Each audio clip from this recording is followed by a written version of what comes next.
In this next session, our solutions consultant will show you how the most innovative recruiting teams are using GEM to manage individual performance, track and measure progress towards key business outcomes, and plan for future growth.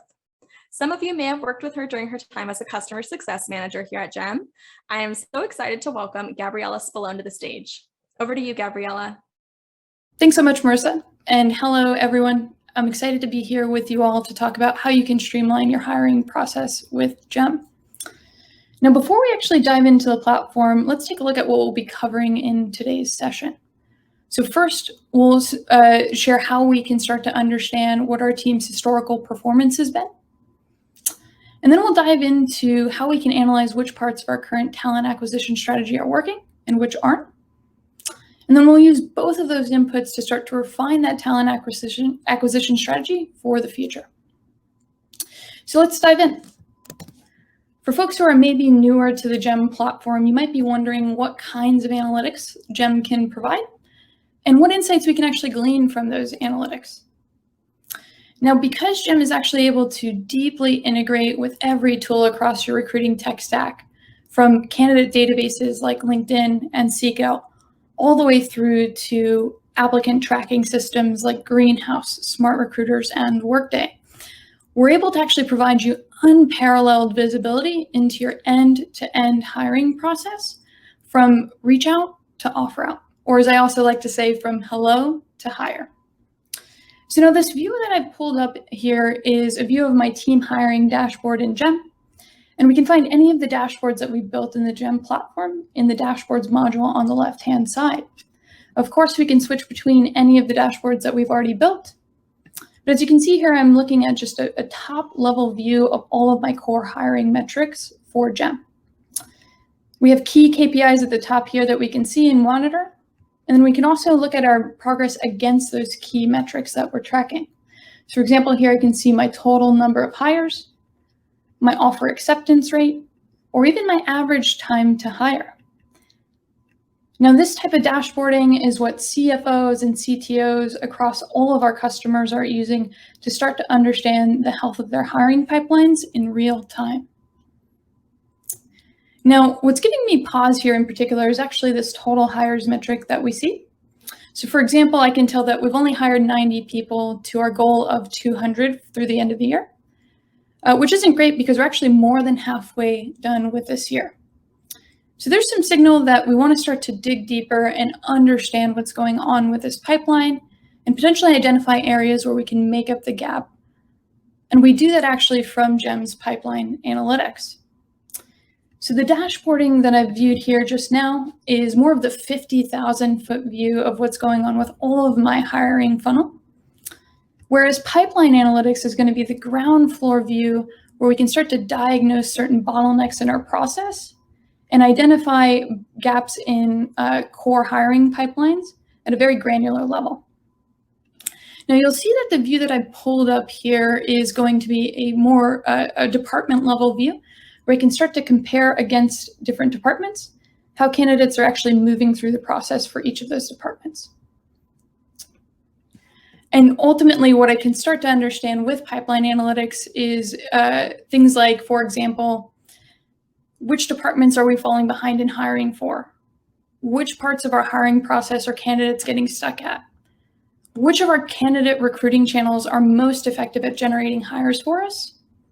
Or even what does diversity of our end-to-end hiring funnel look like? And many more.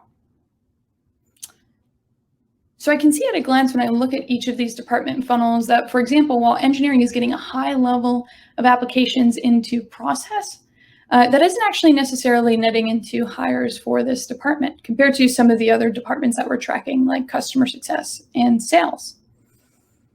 So what that tells me is that I want to start to dig deeper here and understand why are we getting stuck in this engineering funnel, where are candidates dropping off, or even what job pipelines are we actually struggling to hire for? And that tells me that I need to actually change this view and narrow the scope down to just show me my individual engineering pipelines. And I can do that by layering in a department here, filter here in pipeline analytics. Now, once this loads up for me, I'm also able to cut this by job and start to look at each of my individual engineering requisitions, as well as how candidates are moving through the process for those requisitions. Now, you'll see here that for some of these roles like software engineering and engineering internship, we are getting a healthy pipeline throughout the entire process. But for our SVP of engineering role, which is a business critical role for us, we haven't been able to actually get anybody past the on-site stage yet. So this is where I can go ahead and layer on an additional filter like our rejection reason filter here in GEM to actually start to understand why candidates are getting qualified out of the process earlier than we want them to be. So you'll see here as I zone in on my SVP of engineering role, that it's no surprise we have a ton of candidates at the top of the funnel who are getting disqualified out because they are lacking the right skills or qualifications for this role. But we actually still have a significant amount of candidates that are making it to later stages in the process that aren't lacking those same skills and qualifications, which is a signal to me as a recruiting leader that I need to have a conversation with this hiring team to make sure that we're really well calibrated with the profile that we're looking for this role. Now, what's also surprising to me is that our second highest dropout rate or highest dropout reason is compensation. So that tells me that there's also some analysis we want to do to see if our compensation package for this role is actually meeting the market standards.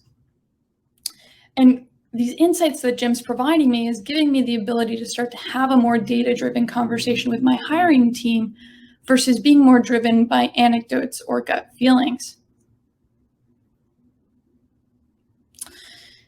So now that we understand that we're falling behind with this SVP of engineering role, we want to start to understand which of the channels that our team is utilizing today to get engineering candidates into the process are most effective for us.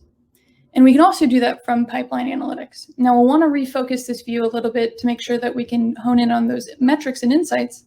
And we'll do that here by, again, resetting this view to show us our individual source types from our ATS and dropping this breakdown that we have available to us. So as we zone in on this view, you can see here that now GEM is showing me each of the individual recruiting channels that my team has been utilizing to get candidates into the process. Now, while we have a high number of applications coming in from some inbound sources like company marketing and third-party boards, what I can tell from here is that these are really low quality sources. And you may be wondering how I can tell that, and that's coming from this hire rate here. So put another way, this hire rate is just the amount of applications that I need to get to a single hire. So you'll see here that for other types of more outbound focused sources, for example, prospecting and referrals, it's actually taking us significantly fewer candidates to get to a hire. And we can surmise that that's probably for actually two different reasons. So first, especially in the case of prospecting, we're able to pre-qualify candidates who are entering process before we even reach out to them. Whereas with some of these inbound focused sources like company marketing and third-party boards, we're kind of at the mercy of the candidate to qualify themselves into that role. And second, with again, prospecting, we're able to actually scale up that source or that channel to meet our existing demand. Whereas with these inbound sources, we don't have any sort of efficient way to actually boost who is applying for these roles. And especially as the market gets hyper competitive, it's becoming more and more difficult to get candidates from inbound applications. Now, in addition to this ability for us to start to measure how effective our sources are and understand which of these is performing the best and is the highest quality, we also want to see how efficient they are. And we can do that by switching between core metrics in our pipeline analytics here and moving to this time and stage view. So in addition to being an effective source here and getting candidates through the process with high conversion rates, we can also see that prospecting is on average has a significantly shorter time to hire than some of our other more inbound focused sources. So this is really positive signal to me that sourcing is going to be how we're going to make up the gap in where we are right now from a hiring perspective and where we need to be. So just to summarize, so for all of the insights that we've been able to glean from GEM's analytics, first and foremost, it looks like we're behind on our hiring targets. Second, it looks like engineering is where we need to focus given the hyper-competitive market. But we're also struggling to hire for business critical roles within the engineering pipeline, like our SVP of engineering role. And it looks like for us, the solution actually making up those gaps is going to be to continue to prospect and identify talent and build passive pipeline. So now that we have all of that data, where do we go from here? Well, we want to forecast for the future and start to understand what the candidate supply needs to look like from a prospecting view to meet the demand. And we can also do that from pipeline analytics. Now, in addition to the robust ATS analytics that I showed you from application through to hire, GEM is also able to piece together the bottom of funnel data with the top of funnel outreach data that we collect from our sourcing tool start to truly give you a view of your department pipelines from hello all the way through to hire. So as you can see here, I've pulled up a department summary showing me what our engagement across these different pipelines has looked like all the way through the process. So I can truly start to see what the ROI on our sourcing efforts are. Now, again, engineering is going to be a core pipeline for us, and we need to hire 15 more engineers by the end of the year. So what do we need to do to get there? Well, we can use GEM's forecasting calculator to figure that out. Now you'll see here that I've pulled up a view of my engineering pipeline, and I'm getting a nice funnel track that's telling me all of the outreach that my team needs to do at the top of the funnel, as well as all the things in between to get to a single hire. Now, if we want to hire those 15 additional people by the end of the year, we can easily plug in that number, and GEM is going to actually tell me all of the additional activities that need to happen in order to get to those 15 hires. Now, of course, we've also set a goal to have our offer acceptance rate be 90% through the end of the year. So we can go ahead and adjust these metrics in real time in these historical pass-through rates, and GEM is going to go ahead and adjust what we need to do. Right, so over time, we can start to game out different simulations or different adjustments and see what how the real-time output is going to change. So to summarize here, what we've been able to actually cover so far, we've been able to talk about how we can see what our historical team performances look like, how we can start to measure which of our individual pipelines are we falling behind in, how we can start to forecast and plan for the future. And thank you so much for joining today's session.